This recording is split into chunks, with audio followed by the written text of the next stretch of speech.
말씀을 나누기 원합니다.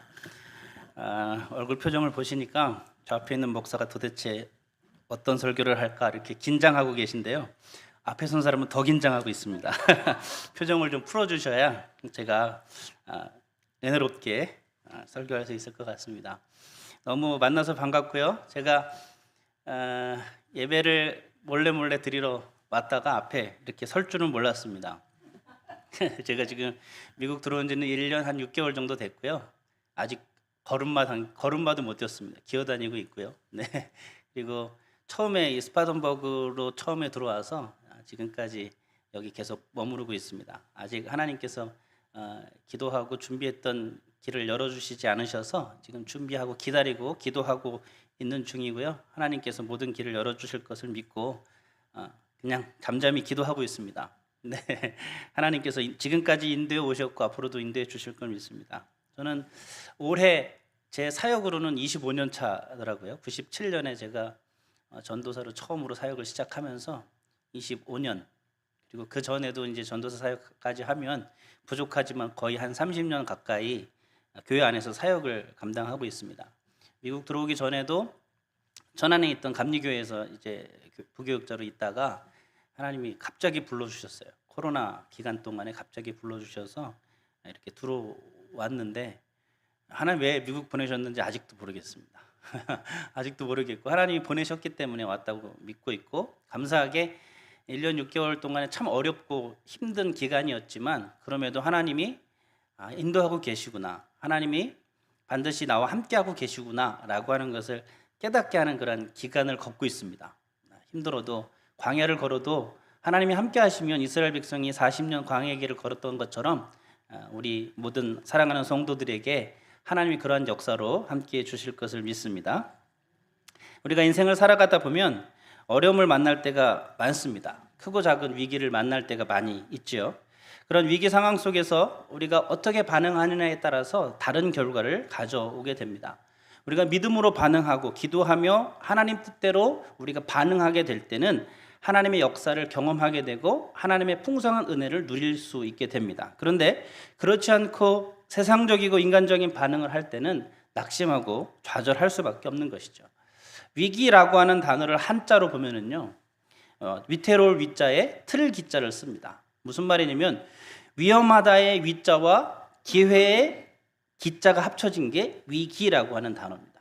위기라는 말은 결국은 기회가 된다, 어려울 때 오히려 그것이 기회가 될 수 있다라고 하는 의미를 담고 있습니다.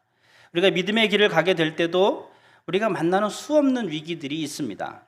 대부분의 사람들은 위기를 만나면 그걸 통해서 우리가 자주 쓰는 말이죠, 시험을 당하게 됩니다.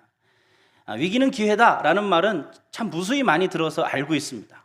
위기는 기회다. 그런데 그 위기를 만난 사람에게는요, 그것이 기회라고 생각되어지지가 않습니다. 실제의 삶에서 그 위기를 어떻게 기회로 만들 수 있는가라고 하는 것조차 생각하지 못하는 그러한 상황이 우리 가운데 많이 있는 것이 사실입니다.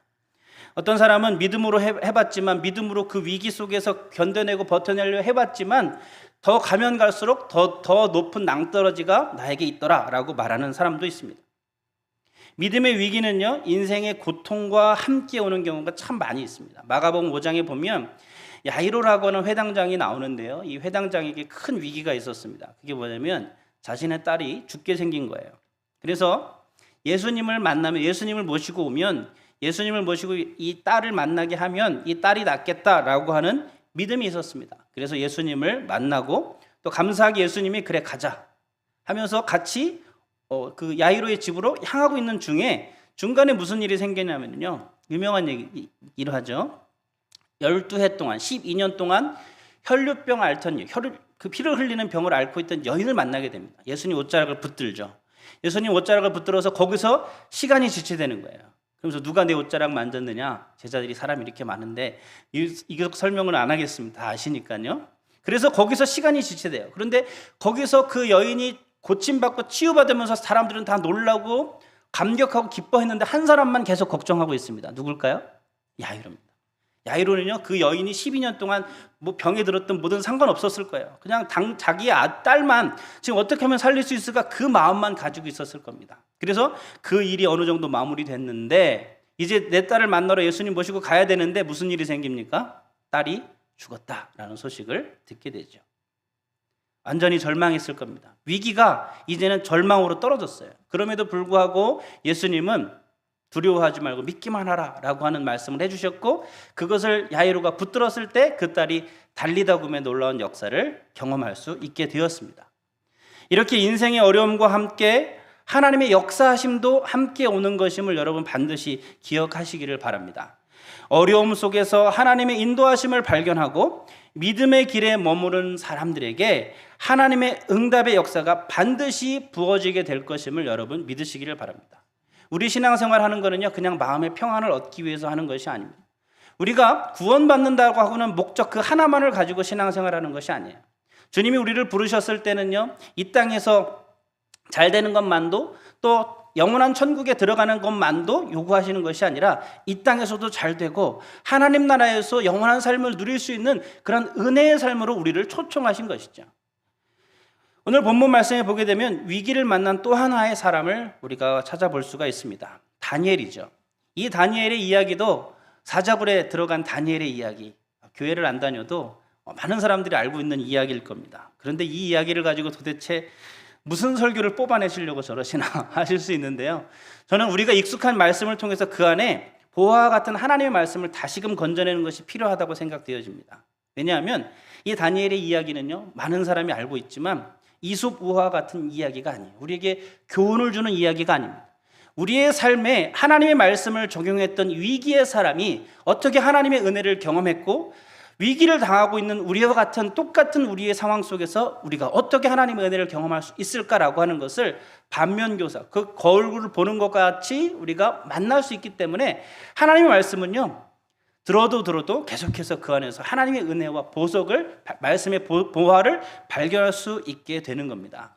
다 아셔도 오늘 말씀을 통해서 하나님 주시는 또 다른 은혜를 누리게 되시기를 예수님의 이름으로 축복합니다.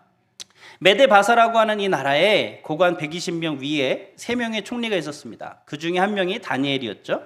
그런데 다니엘을 보니까 3절 말씀에 이렇게 기록하고 있어요. 마음이 민첩했다. 마음이 민첩했다라고 하는 것은 히브리어 원어에 보게 되면 영이 탁월했다라는 의미를 가지고 있습니다. 그러니까 마음이 민첩했다 해서 뭐 기회를 잘 타고 어떤 뭐 지식이 높다 이런 의미가 아니라 영이 민첩했다, 영이 탁월했다라는 의미를 가지고 있습니다. 즉 무슨 말이냐, 다니엘은 하나님과 동행함으로 인해서 많은 사람들 위에 세워질 수 있는 사람이 되었다라고 하는 겁니다. 이렇게 다니엘의 인생에서 절정의 이런 시기를 걷고 있을 때 다니엘에게 위험이 오게 됩니다. 이 위기 가운데 다니엘은 하나님의 역사하심을 경험했고, 또 위기가 오히려 그에게 기회가 되었던 것을 오늘 본문 말씀 전체의 내용이 됩니다. 오늘 이 본문을 통해서 위기 속에서도 하나님의 역사하심을 경험할 수 있는 그 방법에 대해서 말씀드리려고 합니다. 저는 3가지 이렇게 설교하는 걸 좋아합니다. 나중에 3가지만 딱 머릿속에 기억하면 되거든요. 오늘 3가지를 말씀드릴 건데요, 여기에서 위기를 만나신 분도 있으실 것이고 그렇지 않은 분도 있으실 겁니다. 그런데 그렇지 않은 분이라고 할지라도 우리는 반드시, 제가 반드시라고 했습니다, 반드시 인생의 위기를 만날 때가 옵니다. 아니 목사님 저주하시는 건가요? 나 위기 만나라고? 아니요. 하나님이 위기를 우리에게 허락하세요. 위기를 허락하셔서 그 위기를 통해서 하나님의 은혜를 경험하게 하시고 우리를 성장하게 하시고 우리에게 복 주신다라고 하는 사실을 발견하면, 그래 위기야 와라, 그래 위기야 와라, 나는 준비하고 있다 라고 우리가 그 위기를 마주할 수 있게 될 줄 믿습니다. 첫 번째, 위기 속에서도 하나님의 역사하심을 경험하는 방법은요, 여전히 기도하는 겁니다. 사냥꾼이 덫을 놓으면은요, 어디에다가 덫을 놓을까요? 그 잡으려고 하는 짐승이 잘 다니는 길목에다가 덫을 놓습니다. 아무도 다니지 않는 풀숲에 나무 위에 덫을 놓지 않아요. 그 짐승, 잡으려고 하는 짐승이 잘 다니는 그 길목에다가 덫을 놓아야 됩니다. 마찬가지로 사단도 우리를 넘어뜨리려고 할 때 우리가 잘 다니는 길목에다가 그 덫을 놓아두게 됩니다. 여러분이 시험이 들 때, 어려움을 당할 때 사실은요, 대부분 내 인생의 주변에서 내 가까운 곳에서 오지 멀리서 오지 않습니다. 갑자기 바이든 대통령이 여러분에게 와서 위기를 주지 않는다는 얘기예요. 내 가족이, 내 자녀가, 내 부모가, 내 친구가, 또 교회 안에서의 어떤 같은 성도가 나에게 위기를 줄 수 있다라고 하는 거예요. 그 위기라고 하는 것을 그러면 나는 어떻게 감당해야 되느냐? 그 위기가 내가 있는 익숙한 곳, 바로 나의 인생의 길목에 그것이 놓여지게 될 때 이것을 어떻게 이겨내야 하는가라고 하는 것을 먼저 발견할 수가 있어야 됩니다. 나의 가정과 생업과 섬기는 그곳에서 우리에게 시험이 오게 되죠. 그것은 사단이 우리를 넘어뜨리려고 하는 것이 시험입니다. 다니엘의 대적들이 다니엘의 올무를 놓을 것을 찾습니다. 그래서 그 다니엘이 고발할 것이 무엇이 있는가, 국사에 대해서, 그의 삶에 대해서 다 조사를 해봤는데 도저히 올무놓을 것이 없는 거예요. 다니엘을 고소할 틈을 찾지를 못합니다. 그래서 이들이 뭐라고 얘기하냐면, 그들이 이르되 5절에 보니까 다니엘은 그 하나님의 율법에서 근거를 찾지 못하면 그를 고발할 수 없으리라. 자, 지금 이방의 그 고관들이 얘기하는 겁니다. 다니엘은 하나님 말씀에서 그 근거를 찾지 못하면 저 사람은 잡아놓을 수 없는 사람이다. 지금 무슨 말씀입니까? 다른 아무 곳에도 흠이 없는 사람이었다는 얘기예요. 하나님의 율법, 즉 하나님의 말씀에 근거해서 그를 고발하려고 이 대적들이 다니엘을 공격하기 시작합니다. 사냥꾼이 사냥감이 잘 다니는 길목에 올무를 놓듯이 다니엘이 하나님과 교제하는 그 길목에 함정을 파놓겠다라고 하는 것이죠. 즉 기도의 길 위에 다니엘의 함정을 파놓은 것입니다. 총리와 고관들이 첫 번째 한 일이 무엇입니까? 금령을 세우는 거죠. 30일 동안 어떤 신이나 어떤 사람에게나 절하거나 구하지 못하도록 하는 금령을 내려. 만약 이걸 어기면 사자굴에 던진다. 그래서 왕이 그것을 좋게 여겨서 어인의 도장을 찍죠. 결제했다는 얘기입니다. 그런데 이 결제를 하고 난 다음에 즉시 다니엘의 위기가 찾아옵니다. 이제 다니엘에게 어떤 위기가 옵니까? 그는 오늘 말씀 10절에 보니까 그가 이전에 하던 대로, 그가 하던 습관대로 자기의 집 위층에 올라가서 창문을 열고 예루살렘을 향해서 하루에 3번씩 기도했다라고 기록하고 있습니다. 금령의 조소가 찍힌 것, 조소의 도장이 찍힌 것을 알고도 이 말씀이 중요합니다. 사단이 거기에 올무를 놓는 것을 알고도 다니엘은 그것을 멈추지 못했다라고 하는 거예요. 기도하는 것을 멈추지 못했다라고 하는 거예요. 그런데 그 기도의 내용이 무엇이었을까요? 오늘 말씀 가장 마지막에 보니까 그의 하나님께 감사하였더라. 지금 기도할 때 어떻게 기도해야 됩니까? 우리 같으면 알아요. 여기 기도하는 걸 보면 내 대적들이 나를 고소할 거다, 고발할 거다. 그래서 나를 사자굴에 던지려고 할 거다. 그러면 첫 번째 우리는 뭐 할까요?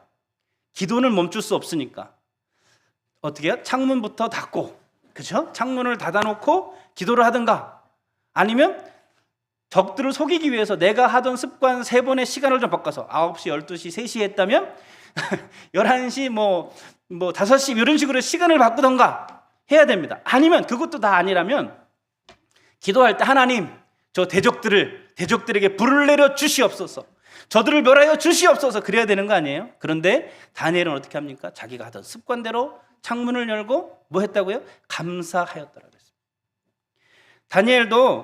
다니엘이 감사할 조건이 있어서 지금 감사를 하는 겁니까? 지금 사자굴이 앞에 놓여 있음에도 불구하고 다니엘은 감사할 수밖에 없었다는 거예요. 조서의 내용이 그 결말이 어떤지 뻔히 알면서도 다니엘은 하나님께 감사했습니다. 다니엘은 왕이 3번이 바뀌어도요, 계속해서 왕의 총애를 받은 사람입니다. 전무후무한 그런 사람, 나라가 바뀌어도 왕의 총애를 받았던 사람이에요.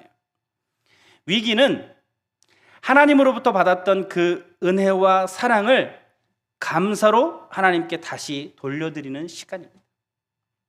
내가 위기를 만나면 지금까지 나를 인도하셨던 하나님을 기억하고, 지금까지 나를 인도하셨던 그 하나님께 먼저 감사하는 것이 우리 믿음의 사람들이 해야 할 태도라고 하는 것입니다. 감사의 기도로 하나님 앞에 나아가게 될 때 바로 그때가 하나님의 역사가 시작되는 때임을 여러분 기억하시기를 바랍니다. 우리가 위기를 만나서 좌절하면 이제 끝났다, 내가 할 일 없다 라고 쉽게 포기해버리기 쉽습니다. 그러나 우리에게는 그 위기를 기회로 만들어주시는 분이 있으시죠. 바로 우리 주님이십니다. 내가 그 주님을 믿는다면, 그 주님이 위기를 기회로 만들어주시는 분이시다라고 하는 것을 믿는다면 우리는 감사하지 않을 수가 없을 겁니다. 어떤 위기를 만났을지라도 하나님께 드리는 기도를 멈추지 않으므로 우리의 위기 가운데 역사하시는 하나님을 만나게 되는 저와 여러분 다 되시기를 예수님의 이름으로 축복을 드립니다. 두 번째, 위기 속에서 하나님의 은혜를 경험하게 되려면요, 끝까지 말씀을 선택해야 됩니다. 우리가 하나님의 인도하심을 받으려면 항상 말씀 안에 머물러 있어야 됩니다. 위기를 만나는 사람들이 가장 많이 하는 실수는요, 하나님의 말씀을 펴기보다는 어떤 사람이 나를 도와줄 수 있을까라고 어떻게 해요? 말씀에 집중하는 것이 아니라 주변에 집중하는 경우가 많습니다. 혹시 저 사람이 나를 도와줄 수 있을까? 아니 혹시 저 사람이 나를 도와줄 수 있을까? 아니면 은행의 어떤 직원이, 아니면 어떤 법률가가 나를 혹시 도와줄 수 있지 않을까라고 우리의 눈을 다른 데로 많이 돌리게 되죠. 그런데 우리가 위기를 만났을 때 가장 먼저 해야 할 일은 하나님 말씀에 집중해야 하는 겁니다. 다니엘이 기도할 때 예루살렘으로 향한 창을 열고 기도했다 그랬어요. 굳이 왜 예루살렘으로 향한 창을 열고 기도했을까요? 다니엘이 그냥 그가 습관처럼 고향이 그리워서 창을 열고 예루살렘을 향해서 기도했던 것이 아니라 하나님 말씀에 근거해서 하나님 말씀에 따라서 기도했던 겁니다.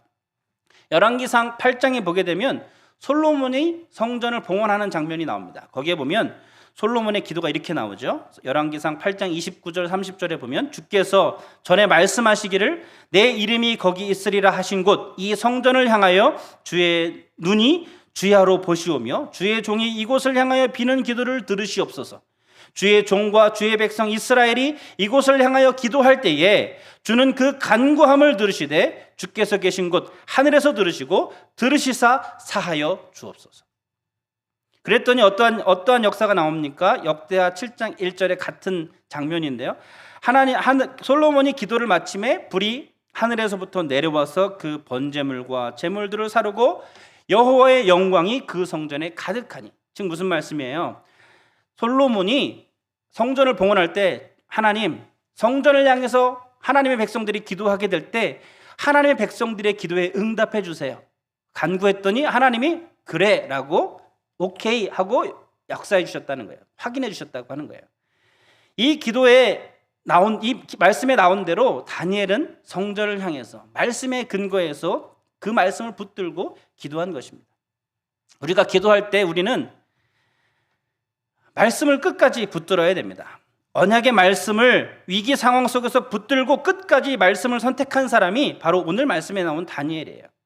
다니엘은 9장에도 보면 그가 포로의 연수가 70년이다라고 하는 것을 깨닫고 나서 그때부터 기도하기 시작하죠. 하나님 말씀을 읽다가 우리 포로의 연수 70년이 지나면 우리를 하나님 다시 우리의 고국으로 돌아가게 하시겠구나라고 하는 것을 깨닫고 그때부터 기도하기 시작합니다.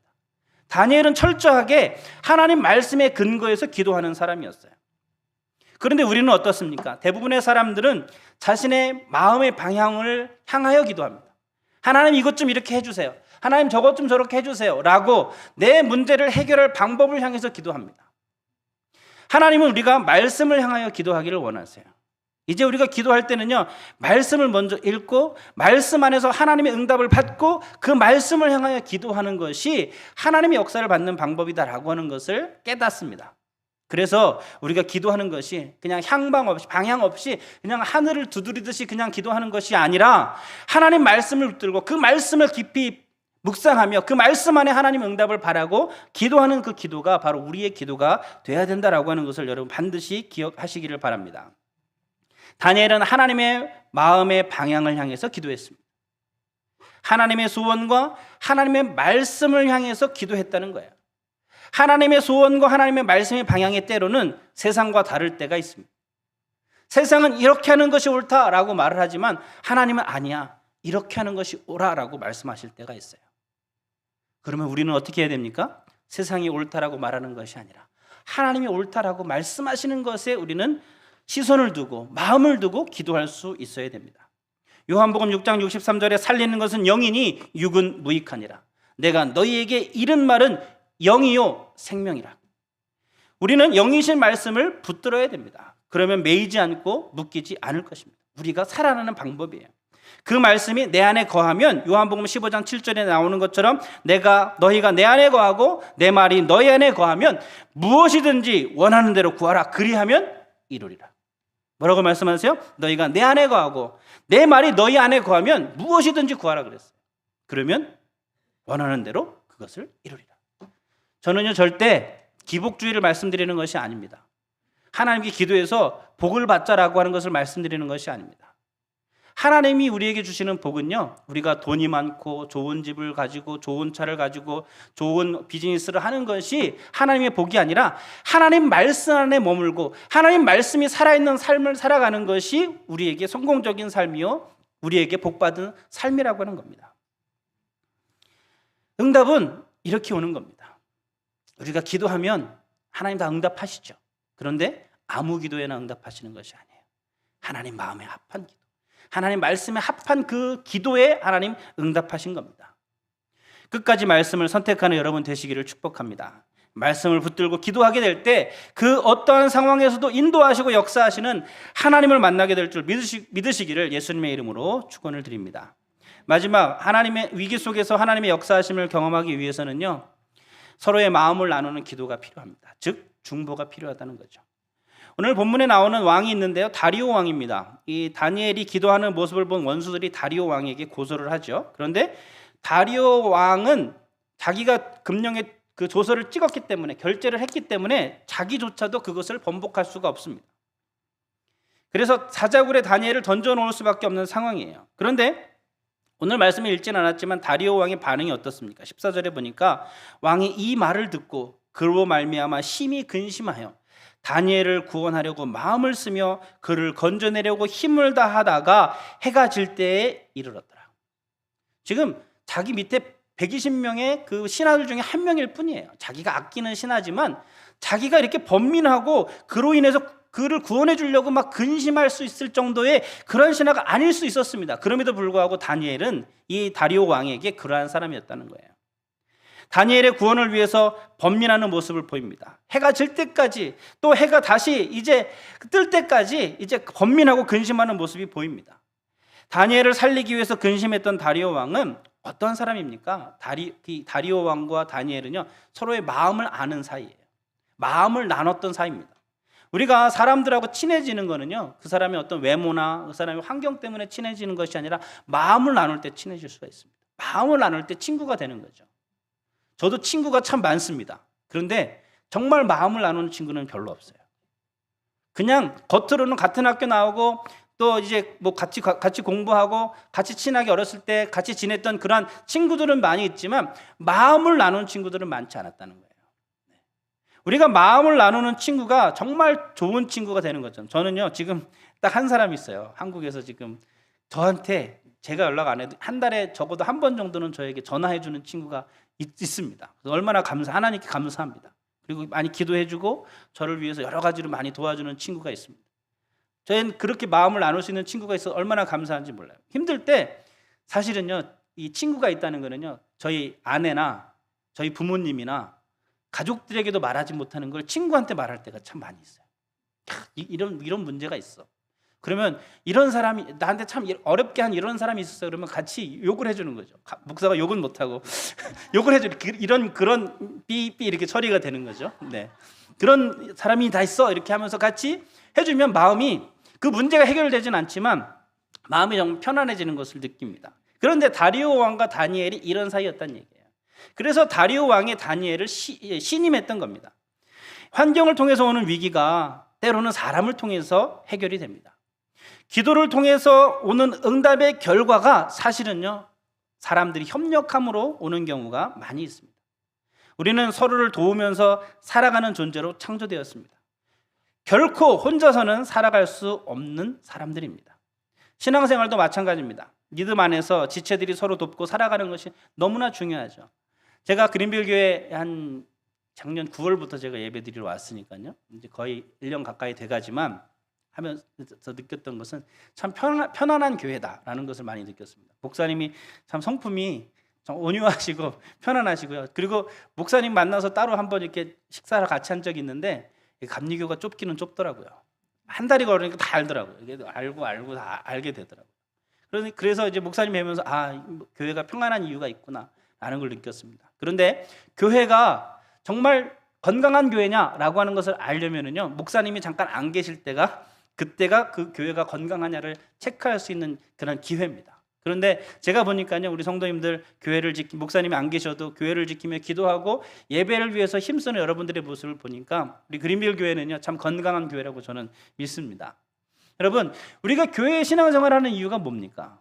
주일날 한번 나와서 예배 드릴 때 그냥 혼자 하면 외로우니까 같이 몇 명 같이 모여서 기도하려고요? 예배하려고요? 아니요. 우리가 하나님이 그린빌이라고 하는 신앙의 공동체로 여러분을 묶어주셨다는 것은 서로를 위해서 기도하고 서로를 위해서 중보하는 사람들로 묶어주셨다라고 하는 거예요. 그것이 교회입니다. 이 건물이 교회가 아니고요, 여러분이 교회입니다. 교회는요, 서로 돕고 협력해야 됩니다. 왜요? 각 지체이기 때문에 그래요. 어떤 사람은 팔의 역할을, 어떤 사람은 다리의 역할을, 어떤 사람은 어깨의 역할을 다 맡겨진 대로 하나님의 역할을 수행하기 때문에 그렇습니다.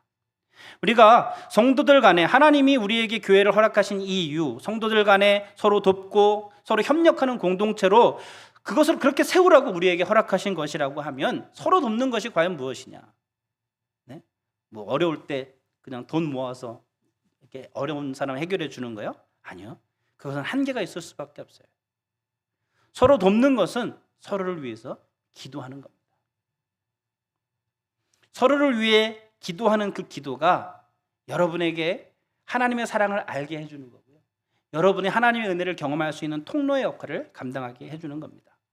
마음을 나눈다는 것은 서로를 위해서 중보한다는 것이죠. 그런데요, 중보는 그냥 알았어, 기도할게, 알았어 집사님, 알았어 권사님, 내가 기도할게, 그냥 기도해 주는 것이 중보가 결코 아닙니다. 중보는요, 상대를 위해서 나의 것을 포기할 수 있어야 중보입니다. 중보자 되시는 분이 우리에게 있으시죠? 하나님과 우리 사이의 중보자 예수 그리스도십니다. 예수님은 우리를 중보하시기 위해서 뭐를 포기하셨습니까? 육신의 생명을 포기하셨어요. 내가 손해보더라도, 내가 죽더라도 할 수 있는 것이 중보입니다. 그냥 기도해 주는 것이 아니라 그것이 나의 일처럼 나의 일보다 더 애타고 애타면서 힘쓰면서 기도해 줄 수 있는 그런 마음이 기도에 담겨져야 그것이 중보가 가능할 수 있다라고 하는 거예요. 오늘 본문에 읽지는 않았습니다. 근데 16절, 18절, 19절, 20절 이렇게 보니까 거기에 다리오 왕이 어떤 모습을 가지고 있는가가 보여져요. 16절에 보니까 내가 항상 섬기는 너의 하나님이 너를 구원하시리라. 뭐예요? 지금 다리오 왕의 입에서 하나님의 이름이 나왔습니다. 그리고 18절에 밤이 새도록 금식하고 그의 앞에 오락을 그치고 잠자리를 마다하니라. 네. 19절에 보니까 이튿날 왕이 새벽에 일어나 급히 사자굴로 가서 20절 슬피 소리질러 다니엘에게 묻되 살아계시는 하나님의 종 다니엘아, 내가 항상 섬기는 내 하나님이 사자들에게서 너를 능히 구원하셨느냐? 자, 여기 보세요. 다니엘로 인해서 근심합니다. 밤이 새도록, 밤이 되도록, 밤이 맞도록 금식하면서 새벽이 될 때까지 잠을 자지 못했어요. 동이 터오자마자 뭐 합니까? 사자굴로 뛰어갔어요. 그리고 사자굴 문을 열고 뭐 어떻게 얘기합니까? 다니엘아, 하나님이 너 살려주셨냐? 어디 많이 들은 것 같지 않으세요?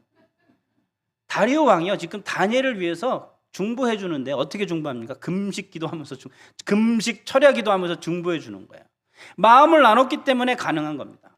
여러분, 우리가 성도들 간에 마음을 나누는 것이 정말로 중요합니다. 우리가 사는 환경이나 아니면 우리의 교육이나 어떤 생활 수준이나 이런 게 다 다를지라도 우리가 마음을 나누게 될 때 진정한 그 마음 안에서 중보가 나올 수가 있는 거예요. 세상은요, 사람이 가지고 있는 것으로 이 레벨을 나눕니다.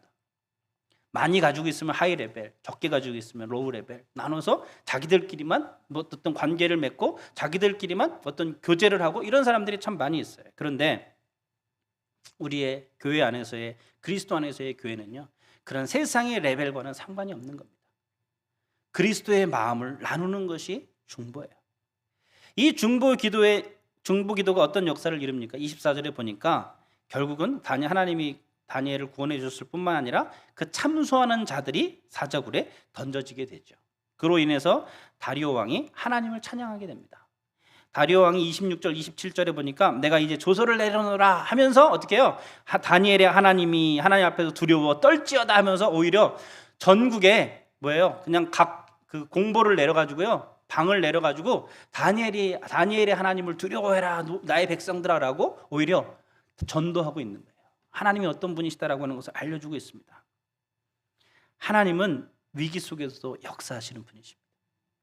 하나님이 죽음의 위기 앞에 다니엘을 구원하셨듯이 우리가 어떠한 위기를 만날지라도 하나님 말씀 안에 머물고 하나님의 마음을 향하여 우리가 기도하게 될 때 하나님이 우리도 또한 구원해 주실 것을 믿으시기를 축복합니다.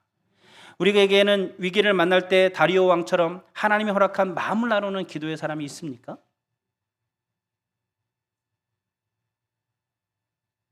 하고 탄식이 나오실 수도 있어요. 그런 사람이 과연 나처럼 내가 어려운 일 당할 때 자기 일처럼 그렇게 기도해 줄 수 있는 사람이 있을까? 없는데 이렇게 생각하실 수 있어요. 아닙니다, 여러분. 내가 먼저 다른 사람을 위해 그런 중보자가 되면 그런 중보자가 생깁니다.